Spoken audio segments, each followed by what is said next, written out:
intellect, our creative genius, our music and everything has been hijacked with these demeaning and demoralizing and divisive messages. And that's our creativity. And we need to reclaim that. Filmmaker Mikki Willis is the creator of the Plandemic documentary series. In this episode, we dive into KGB defector Yuri Bezmenov's warnings to the West in 1984 and how he proved shockingly prescient. We know how to navigate military war, but when it's a psychological war, one of the deadliest things that any nation has ever said is that can never happen here. And we discuss Mikki's upcoming release, Plandemic, the musical. Everyone's trying to evade being canceled these days. So I say to everyone, get canceled. This is American Thought Leaders, and I'm Yanya Kellick. Mikki Willis, such a pleasure to have you on American Thought Leaders. Thanks, Jan. It's great to finally be here. Well, I'm absolutely thrilled to have you. We've talked offline a lot about Yuri Bezmenov. Yes. And Yuri Bezmenov, back in the 80s, I think it was 1984. Ironically. Ironically or unironically, I don't know actually these days, right? He talked about subversion. He talked about active measures. He talks in a language, and you've put together this, amazing short to kind of that encapsulates, all of his ideas that he was trying to desperately share in 1984 or earlier, right? That when we see them today, we're thinking, my God, this has all happened. I mean, was he prescient? Like what, or did this actually happen? Well, I think that's the scary part, really, and why I keep drawing from historic warnings, like the work that I featured in The Great Awakening with G. Edward Griffin and his historic warning in the 60s. He was telling everyone that communism was not dead, it was coming, and that we need to beware. And then in 1984, that same man, G. Edward Griffin, interviewed Yuri Bezmenov. And here we have a KGB defector, a man who escaped once he realized truly what kind of psychological subversion that the Soviet forces were forcing upon other nations around the world, and he made the trek to America, risked his life in a really, really high fashion, in the sense that if they knew where he was coming and what he was doing, he would have been taken out immediately. I mean, the bravery and the courage that it took for this man to come here, to go on camera and to warn America what was coming, and that there was something invisible. And that's the real terrifying part of this, is that we know how to navigate military war, but when it's a psychological war, when it's invisible and it's happening in such a way that even really wise, intelligent people can't perceive, that's the stuff that gets to even the most protected. And so he came here to let us know what was taking place, and he was shocked in the 80s because he didn't realize. He'd only see visions of America being this, land of the free, home of the brave, and he got here and realized how far advanced that the active measures already had reached in the United States, and it was shocking to him. So he took it upon himself to do interview after interview to warn us, America, let me tell you from my perspective as a former KGB propagandist, this is what's happening to the minds of your people, and you need to be very careful because, as he said in the film, time bomb is ticking and the danger is coming closer and closer. The time bomb is ticking. With every second, the disaster is coming closer and closer. And no one listened to him. And I think one of the deadliest things that any nation has ever said is that can never happen here. And we've been saying that for too long, and now, unfortunately, it's happening here. Our conversation is with Mr. Yuri Alexandrovich Bezmenov. He escaped to the West in 1970 after becoming totally disgusted with the Soviet system, and he did this at great risk to his life. He certainly is one of the world's outstanding experts on the subject of Soviet propaganda and disinformation and active measures. When the Soviets use the phrase ideological subversion, what do they mean by it? Ideological subversion or active measures, активные мероприятия in the language of the KGB, or psychological warfare. What it basically means is to change the perception of reality of every American to such an extent that despite of the abundance of information, no one is able to come to sensible conclusions in the interests of defending themselves, their families, their community, and their country. It's a great brainwashing process which goes very slow, and it's divided in 4 basic stages. The first one being demoralization. It takes from 15 to 20 years to demoralize a nation. Why that many years? Because this is the minimum number of years which requires to educate 1 generation of students in the country of your enemy, exposed to the ideology of the enemy. In other words, Marxism-Leninism ideology is being pumped into the soft heads of at least 3 generations of American students. The next stage is destabilization. What matters is essentials: economy, foreign relations, defense systems. And you can see it quite clearly that in some areas, in such sensitive areas as defense and economy, the influence of Marxist-Leninist ideas in the United States is absolutely fantastic. I could never believe it 14 years ago when I landed in this part of the world that the process will go that fast. The next stage, of course, is crisis. It may take only up to 6 weeks to bring a country to the verge of crisis. You can see it in Central America now. And after crisis, with a violent change of power, structure, and economy, you have so-called the period of normalization. It may last indefinitely. What do we do? What is your recommendation to the American people?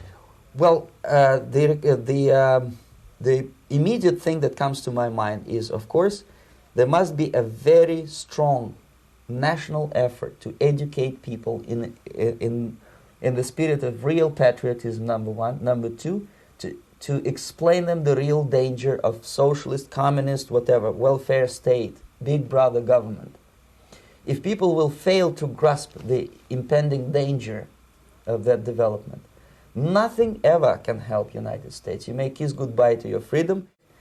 As I said, I am now in your boat. If we sing together, we'll sing beautifully together. There is no other place on this planet to defect to. He was just seeing something that was actually happening. And I think to myself, you know, how is it that so many of us just simply didn't grasp this at all? I mean, like not even a bit for the longest time. It's time for all people to realize that we play a part in this awakening, that we all do. There's been this, well, by design, we've been wired to wait for the superhero to sweep in to save us. And it's never happened, and it never will happen. There's a real true calling if you understand what the work of Joseph Campbell in The Hero's Journey. What the hero always discovered on the journey ultimately, so much so that it's become cliche through a lot of the iconic movies that have used the hero journey structure, and that is the force is within, we are the one, we are the ones we've been waiting for. Whatever the line is, the hero goes out to find, the reluctant hero goes out to find the hero only to discover that the journey was building him or her up to the point that they could dissolve everything that wasn't the hero so they could stand and truly awaken to the fact that they are the one they've been waiting for. And so, you know, I think that's a very important message for the masses to understand right now, that it is like the cells in the body of an organism. All of us bring life, and all of us matter. And when the cells are fighting and when the cells are stagnant, the organism is not healthy. And so it's time for us to revive that call for life, that call to procreate, that call to take back our creative talents, our creative genius. Our music and everything has been hijacked with these demeaning and demoralizing and divisive messages. And that's our creativity. And we need to reclaim that and bring our truth and the light to shine into these dark moments. And for me, that is what we've been building towards for generations. And when I look at it from that perspective, I feel very fortunate to be alive in this moment and to get to play some little role in this awakening.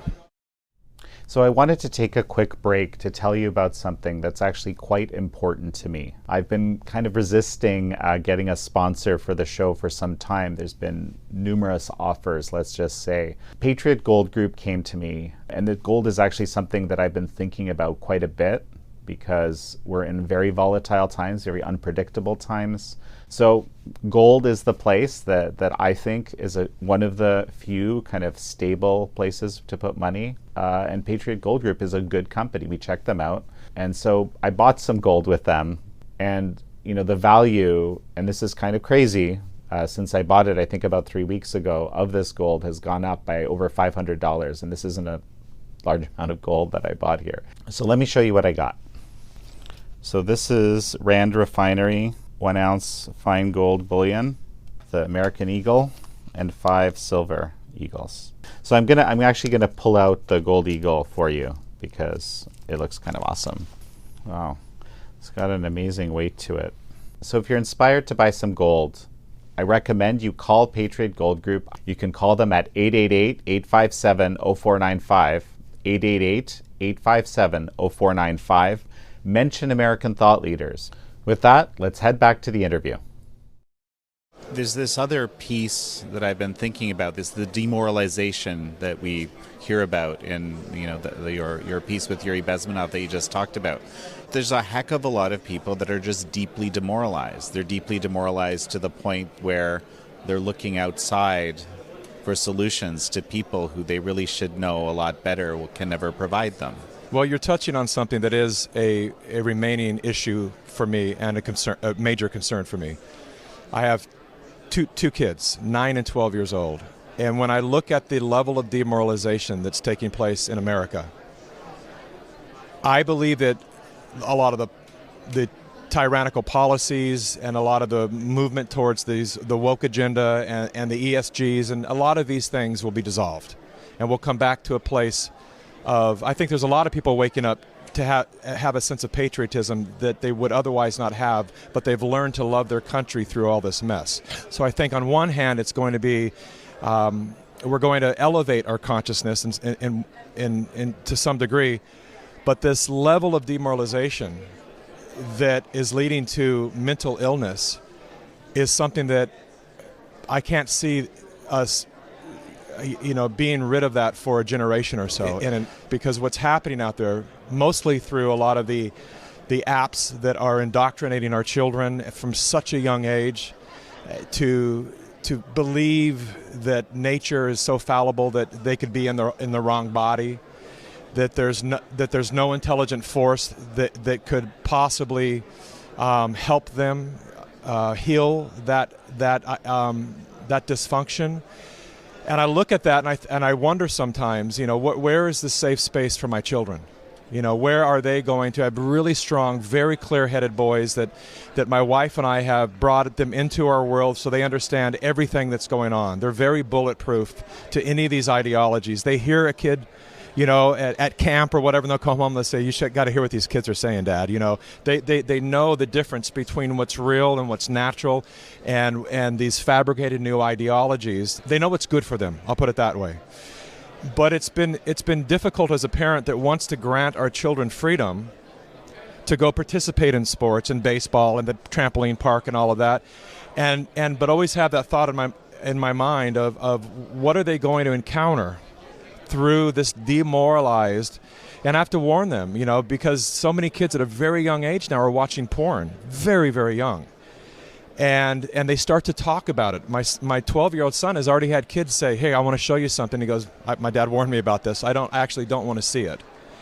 Because I told him what it will do to his mind. I said your curiosity will want to see it more than anything because there's some natural tendency in you to be curious about our gift of procreation. And so that's what causes us to be attracted to the opposite sex, that drive to procreate. So that's natural. But this form of sexuality that's hypersexuality and dark and demented, if you allow yourself in your formative years to experience that, it'll very likely negatively affect your relationships moving forward and the way you relate to women. So be very careful of the long-term effects of these curiosities. And thankfully, my boys so far have been really strong to resist seeing that stuff that they have been offered to see before. This is an issue that's incredibly important to me. My supposition is that this is one of the really huge elephant in the room issues that no one ever wants to talk about, probably because so many people have been compromised by it, right? I'm talking about this sort of ubiquitous, available, extreme from what's been described to me, because I also try to avoid it at all costs, porn, right? And available to, from the moment you hold a device instantly. Have you actually seen this whole, there's been as we're interviewing the last few days, people have been experimenting with this Google Gemini. Have you seen what's going on with that? I haven't personally experimented with it, but I've seen some reports. You get the idea. Yes. Okay. This probably must be one of the most powerful AIs out there, right? By Google, right? With the most comprehensive database of information probably out there. It misrepresents history and images in very extreme ways. It will not portray it won't portray white people positively. In some cases, it will refuse to portray them at all. Talking about ideological subversion, demoralization, this is kind of where we're at. It's horrifying. It's really horrifying to see the level of subversion, psychological subversion, that if you think humans are capable of that, the AI can take it to the next level. And when we start to limit the honest portrayal of humanity through technology, it's a real issue. But it's not shocking to me at all at this point, understanding that if you back up to understand, first of all, what is the agenda? Well, America, because of our constitutional agreement to protect the individual from the possible tyranny of authoritarians, that is one of the main reasons that America, there are other countries that are far more beautiful, tropical, beautiful places, but no one is escaping. They're not escaping to America just for its beauty. They're escaping because of the constitutional protection, the individual rights that we're all granted with. They're escaping because they recognize that in their third world countries that the families have been diminished, that they don't quite have the freedom of speech that we're losing here in America day by day, to be themselves, to have that basic human right of expression. And so they all want to come here.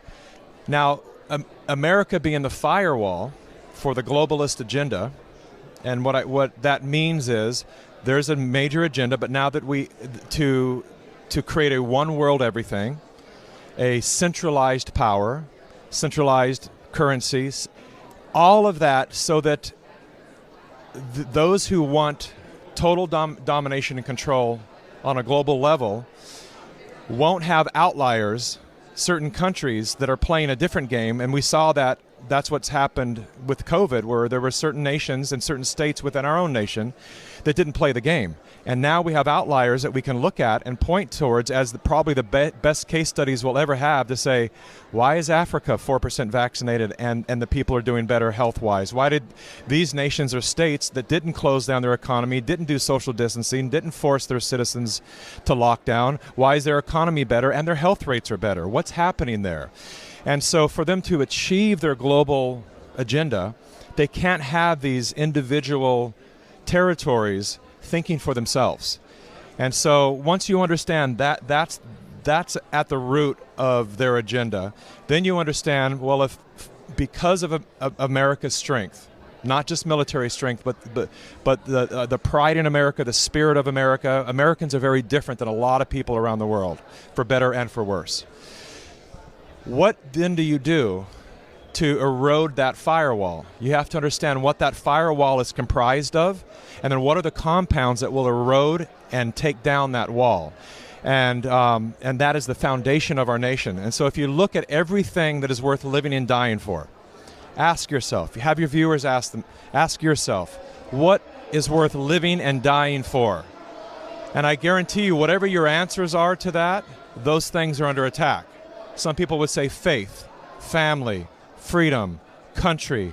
Every single one of those things are under attack. When you have the majority of Caucasian, European archetype of people, then of course, and that men are primally, intrinsically the protectors, the warriors, Of course, then, white men are going to be on that list of things that must be dissolved. They can't have that in the way of this agenda that is, I believe now more than ever, is failing. Now everyone's aware of it. And just in the past 4 years, that's the beauty of the tragedy of COVID, is that it allowed a lot of this stuff to come to light. And that's why my latest film, before the next one we're releasing, I decided to name The Great Awakening, because I truly believe that we are in the stage of the Great Awakening at this moment.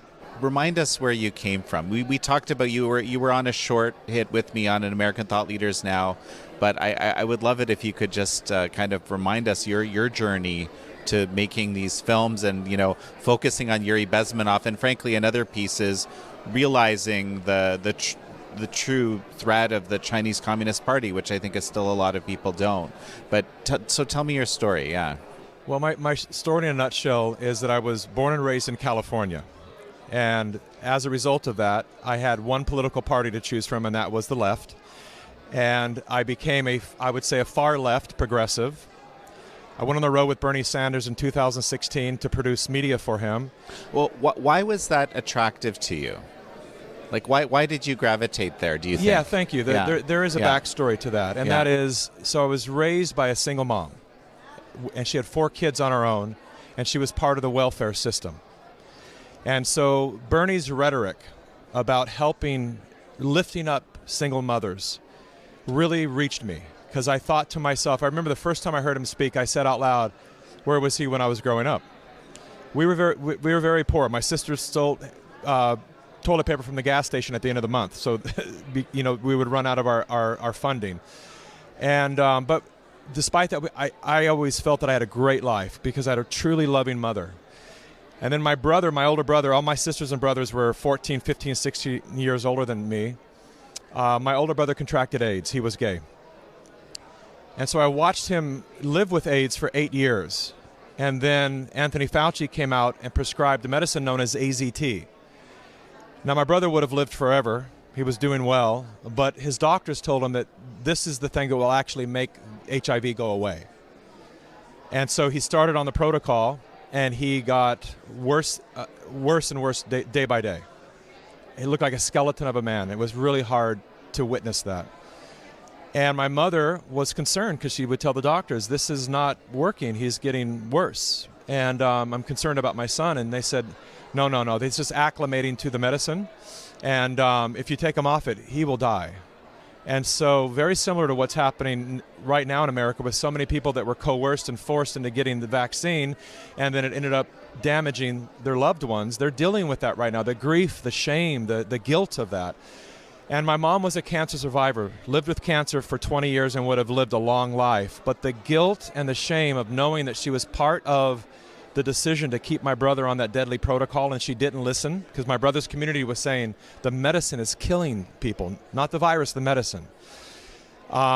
It was so much for her to handle that she allowed her cancer to come back, and within 34 days after my brother's death, my mom died. And so it was a huge wake-up to me, and I developed this distrust for Western medicine at that point, as you can understand. As a young man, I think I was 23. But I went on to pursue my career in Hollywood, and I was in front of the camera for a few years and really fell out of love with that very fast. I didn't like the attention. I was much more interested in watching what the crew was doing, you know, and how they were lighting the set. So then I went to behind the camera. I built my own theater. I taught acting for a number of years and directed stage and theater plays and really cut my teeth doing that. And then I went to, first thing I ever did behind the camera was in the heyday of infomercials, I was asked to co-direct an infomercial for the Vitamix machine. Okay. And it did really well. And so suddenly I'm directing infomercials of all things, which actually informs some of my work right now, because you have to learn a lot of how to understand the audience that you're speaking to, because they're long-form commercials, right? And you know how well you've done by the sales, the reaction of the product that you're selling, right? So it was a great education for me to understand the psychology of how to speak to the audience through the medium of video. And but then flash forward, I stayed out of politics. I was totally allergic to anything that sounded like a conspiracy theory. Every time I'd hear the word Illuminati or all this stuff that people would pass around Hollywood, I would just roll my eyes. I wanted nothing to do with anything that sounded like some crazy conspiracy theory. But then I'm on the road. Bernie comes out, and I get inspired by his rhetoric, and I get really fired up. And he's passing through my hometown. I get a press pass, and while I'm filming him, a couple of celebrities that were traveling with him, one of them had been following. I used to release a lot of videos, father-son videos on Facebook, and they became very popular. So Rosario Dawson, the actress, she had been sharing a lot of my videos, and she came up and saw me behind the camera and said, "Why don't you go on tour with us? We're doing a whole tour with Bernie, all the way from California to Philadelphia, and we'd love to have you." And I said, "Sure, let's go." And so I jumped on the road with them and traveled from California to Philadelphia. And in that time is when the Great Awakening happened, political awakening happening for me, because I started seeing these young people that were wearing Che Guevara shirts and Lenin shirts and Mao Zedong hats and stickers and communist sickle and hammers on their laptops and their water bottles. And I asked one kid, I said, are you trying to be edgy? What is that about on your laptop there? And then, they kind of pulled me behind the curtain and they said, well, democratic socialism, we're all democratic socialists, and what we really want is communism. And I laughed. I thought, you're joking, right? And he said, no. But I can tell by the way you're reacting that you think it's the communism that, no, because it's a different kind of communism, and it's one that's never been attempted, and it's benevolent, and as I sort of drill in, how does it work? What is good about it? Why is it different? It basically led to the state owning and controlling everything. We're going to redistribute the wealth. Okay, where does that money go to, and then how does it get redistributed? Through the government. I said, so you're giving the government more and more of your tax money, more and more power. Do you understand this is not a new communism? This is what has always happened. I know enough about that to know that, at least. And so it was a shocker for me. Long story short, I came off the Bernie tour brokenhearted, and it was my political awakening. I wanted nothing to do with politics ever again. And that's when I started to do my research and study what was really going on with this thing called democratic socialism. And all roads trace back to China and influence from other Soviet Marxist ideologies that have already been attempted and been atrocious around the world. And so I thought I have a moral obligation, now that I helped elevate Bernie's campaign and this message, I need to spend the rest of my life on the other side of this, and now being a better journalist and undoing some of the damage that I feel that I was part in and perpetuating. Well, and somewhere along the way, COVID happened. Yes. And so how did you react to that? Well, so a year before COVID happened, I was introduced to Dr. Judy Mikovits, and I was told that she had an Aaron Brockovich type story and that we should turn it into a movie. So I met with Judy, and I liked her immediately, and I knew that she was an honest person. I could just get that she might be wrong about data, but she's telling the truth from her perspective. Let me look into this conversation I had with her, and everything checked out, and it was kind of shocking to me.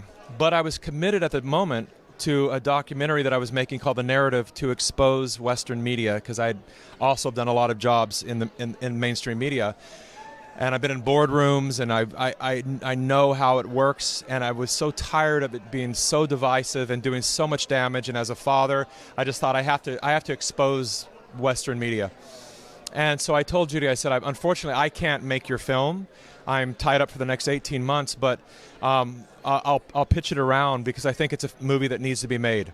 Flash forward a year later, the pandemic is announced. I knew immediately. As soon as I saw Anthony Fauci, I remembered. And so I immediately called Judy, and because I remember from my talk with her that she worked with him. And I said, I want to get your take on this. What do you see? And she started to go, as Judy does, a mile a minute. And I ended up inviting her to my studio, and I said, let's do a little interview just like we're doing now, and I'll edit it together on my own, and I'll pay for it. And I'll put it out on my Facebook, and I'll give it to you, and maybe you can use this to get your movie made, because I always felt bad I wasn't able to make our movie. As I'm doing the interview, I'm listening to it, and I'm thinking to myself, if this is true, the world needs to know this.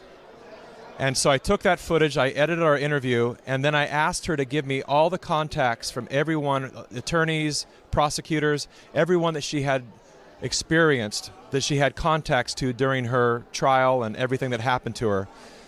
I called every single one of them, and every single one of them said, everything she's telling you is true. That is one of the most honest ladies. Her one attorney said, he goes, I have no dog in the fight. I don't represent her anymore. That was 10 years ago. I'm going to let you know she's the most honest client that I had ever represented. She's a wonderful woman. Trust what she says. And I said, wow. Okay, and then I started to look up Ralph Barrick and the NIH and the University of Chapel Hill and all these things that she mentioned, the Bayh-Dole Act, and everything checked out. And I realized this is more important. I need to raise a little bit of money, turn this into a short documentary, and take this serious because I think there's a bombshell of information here. So we did that, put it out in the world, and to my absolute, utter shock, I thought the ticker counter was broken on Facebook because just overnight it's getting millions of views. And at the beginning, Jan, it was just people saying thank you.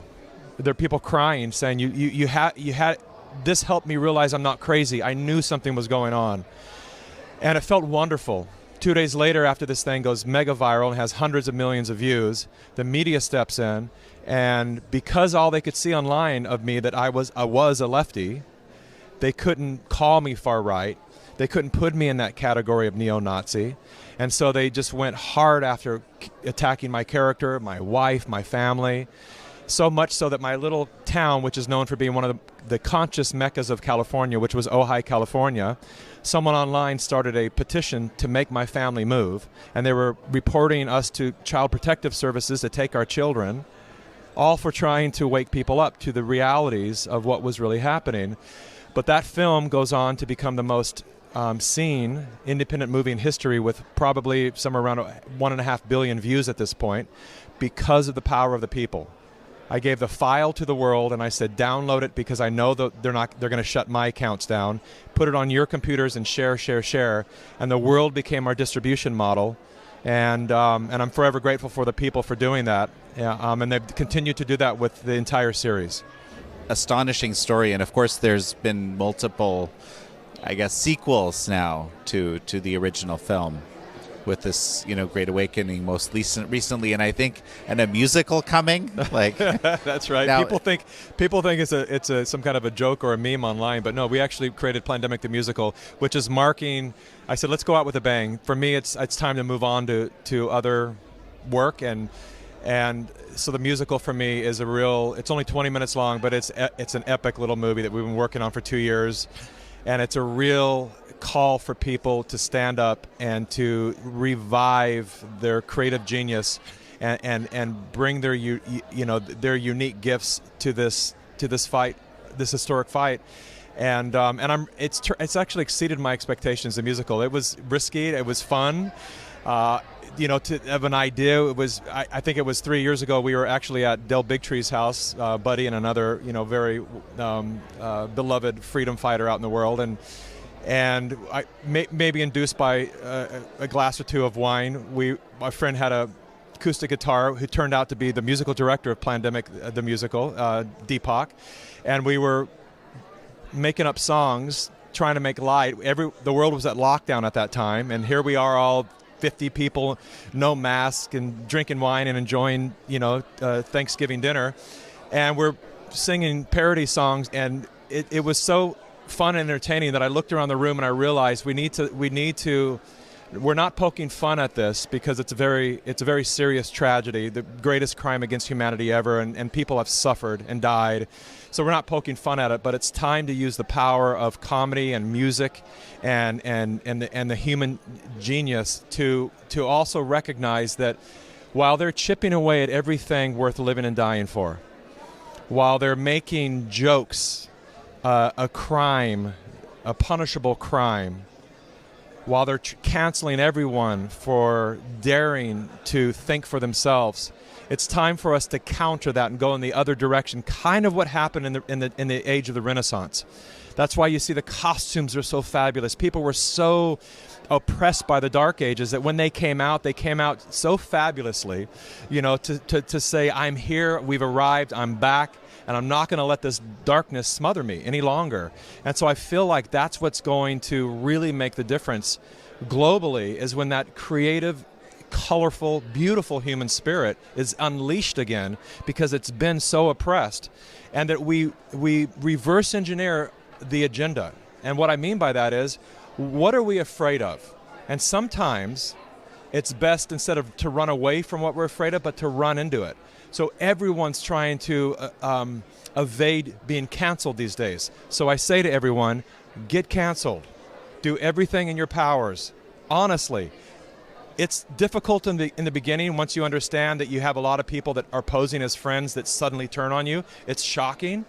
But the other side of getting canceled, honestly, they say the truth shall set you free. It is the pathway to freedom. Because now I can just be me, say what I want to say, and all the people around me in my life know what I stand for, and they stand there with me. And I'm no longer, when I was part of the far left, I realized we're all bonded by agreement. We're not bonded because we love each other, because we relate to each other, because we're chemically attracted to each other. We're bonded by ideological agreements. And if I don't check every single box within this cult, I'm out. It's a very fragile way to be in relationship with people. And people are waking up to that right now. They're realizing, they're saying, I'm all for the trans movement, but I don't know that 250-pound men should be biological men should be competing in MMA against women. We've already seen one female have her skull crushed. I don't know. Oh, you're out of the club. You have to agree with check every single box. That's what we call collectivism. And that's what you have to do to be able to survive within a collective based upon and bonded by agreement, is you have to shut down your critical thinking ability, your individual thinking ability, so that you are not constantly challenged by the statements and beliefs of your tribe. You have to just shut it down and go, I'm safer not to think, safer not to listen to what they're really saying, safer not to examine these ideologies that I'm marching for. You know, I don't even think about it, just march. Just hold up the sign. And you see this when you see man on the street interviews of people, that they're out there marching and so absolutely passionate about a cause, and then somebody puts a mic in their face and they ask them a simple question of, like, you know, one thing might be, you know, Trump is a racist, absolute racist. Can you give me one example of where he's a racist? Well, it's obvious everywhere. Well, just one example. Well, I mean, he said find people on both sides. No, actually, that wasn't actually true, right? They've bought into something so passionately that it leads them to go to a protest and to chant something that they have no real world evidence to support. That's collectivism. That's the dangers of collectivism. That creates a hive mentality, and that is the way that China has captured 1.4 billion highly intelligent. Chinese people are disciplined, smart in general, smart, intuitive people. How do you get them to succumb to a model that they're living under right now? And that is collectivism. You know, it's very interesting. You know, I started out as in China human rights before I kind of, came into Epoch Times. Epoch Times was one of the few outlets at the time that would remotely be honest about the Chinese Communist Party and its role in China and its impact on the Chinese people, and frankly, absolutely egregious crimes against humanity. I'll use that term, okay? Now, but you weren't looking for that. Like, for me, I knew this. I came in knowing that, right? So I want to understand that, and I think especially since our focus as a society, right now, and legitimately it's on, Russia, Ukraine, the Middle East, when we think about, our foreign engagements and so forth. But it's always away from, what I perceive as dramatically the greater threat. And I think, the evidence is overwhelming. But how did you come to that? What was your path there, right? Well, I will say each subject that I could identify as an issue. And so sometimes I'll have a big whiteboard behind my editing bay, and as things come up as social issues, we'll write them down on the board. Border security, fentanyl, the indoctrination of our children with critical race theory, or whatever it might be. Boom, boom, boom, boom. Certain names keep showing up. And why, if I want to look at the fentanyl crisis, one of the greatest killers of Americans right now, and I want to find out what's the source of that. And then you learn that almost 100% of it's coming from China. You go, well, that's interesting. We need to look into that further. Okay, let's look. What is this Confucius Institute thing? What's happening with this? And then you start to just look in general, what are the things that you can't criticize? What are the questions you can't ask? As they say, if you want to know the truth and you want to know who's actually ruling over you, just look at the people and things you can't criticize and you can't investigate. And the more I looked into this, the more I kept seeing all these recurring names. And I looked into, the production of precious minerals, everything that develops our cell phones and the batteries, and I started to realize that even if they were an ally and wanted the best for America, even if that were the case, it's not, but even if that were the case, the power they have over us is even dangerous. Just being so dependent upon another nation in this way, the power they hold over us in terms of trade. And then to understand that much of the Marxist, socialist, communist ideologies that our college professors are passing on to their students these days, a lot of that has been exported also from China. And when you start to look at every area, you just can't deny at a certain point there's something happening here. And it's probably not good. It feels like we are being invaded, and that there's a war taking place, that perhaps these countries that realize that we all have nuclear power now, so a war at the scale of having two or more superpowers like America and China go to war with nuclear powers would pretty much lead to the annihilation of all countries. So how are we going to do this? And last time you and I sat down, we were in LA, and I think at that talk, someone asked me why I thought China was such a danger. And I want to be clear, I love the Chinese people, but I'm talking about the Chinese Communist Party. And I said the tortoise and the hare. And I think you said, what do you mean by that? And I said, well, we have been wired for instant gratification. We are moving so fast in the U.S. that we get frustrated when our cell phone, when the little wheel comes up for 3.5 seconds, we get frustrated. We want it now. And China and the Chinese mentality operates in a way that what some might call the 100-year sprint, right? Very meticulously, methodically, at a rate that you never will witness the grass growing in your yard, only till you step away for a few weeks and you come back and you realize it's grown.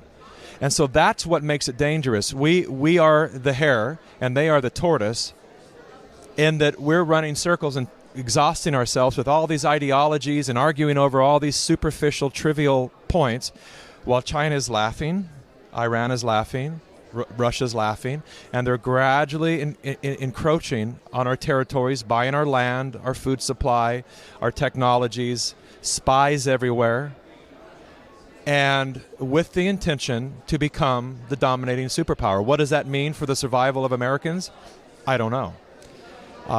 But that is taking place, and there's already predictions that China in just a few years will be the economic superpower of the world. And what does that mean? Our dollars collapsing? What will that mean for our future? It's time that we wake up and understand that we need, the answer for me is sovereignty. everything in the same way that we developed a technology called blockchain, which is a decentralized technology, we need to start looking at how do we decentralize in such a way that we bring back that constitutional individual power, that we become self-reliant as the individual, as the county, as the city, as the nation, as every layer produces its own food, its own energy, its own power. So we move in the opposite direction of globalism, which is the centralization of everything. For me, that's the answer. Everything we choose, everyone who's running for office, if they're not focused on coming back to becoming sovereign again, us becoming a sovereign nation dependent upon no other nation, by literally knowing that we have it all within our nation, we can take care of ourselves, and every individual state and county also has that sovereign ability to say we're good. And just like every family, at the micro level, every family, take care of yourself. Spend more time getting to know your children, because the children are being raised by iPads these days. Have dinner again at the table, speak to each other, talk about how we protect ourselves, come back into that those traditional roles where the father can be the father again and not just the stupid voice in the corner, and the mother can be that beautiful, nurturing, important figure in the upbringing of our children and an upbringing of our generations. Come back to those things, because those are the things that we've been lulled away from and convinced that they're wrong, that they're bad, that they're outdated, that they're the cause of why America has done so much damage in the world, and America has done much damage in the world, but not Americans, the American government. In the same way that we can't be so myopic to hate another nation's people because of what their authoritarian, tyrannical government has done. We need to start looking at each other as humans again, and not these machines under the stranglehold of a force that is all about division and dependency. And so what are we dependent upon? And can we come back to putting our hands back in the soil again, growing our own food again, educating our children, because our school systems, this is, you mentioned that we would get into the story regarding porn. I think it's one of the most demoralizing, dangerous tools being used to destroy both boys and girls now. It was a boy thing before, but it's now reached little girls. And females have surpassed men now in depression and anxiety.